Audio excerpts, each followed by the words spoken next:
The Russian military says it's readied its forces for the possible use of a dirty bomb, but Ukraine says it's a false flag from Moscow.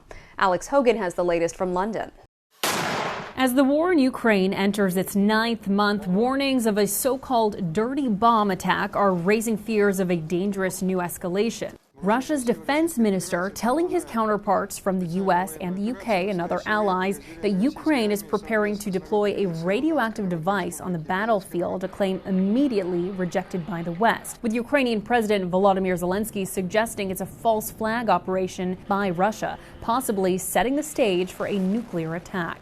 If Russia calls and says Ukraine is allegedly preparing something, it means one thing: Russia has already prepared a nuclear strike. Meanwhile, as Russian airstrikes continue targeting Ukrainian infrastructure, officials say they're shooting down more of the Iranian-made drones used in those attacks, claiming that more than 2/3 were disabled before detonating over the weekend.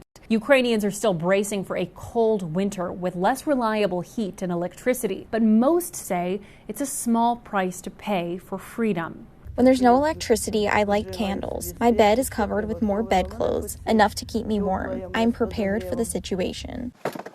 The increased focus on air defense comes as Ukrainian forces make more progress on their advance toward the Russian-held city of Kherson, despite being outgunned by Moscow. Our enemy have many weapons and artillery. We don't have a lot of artillery.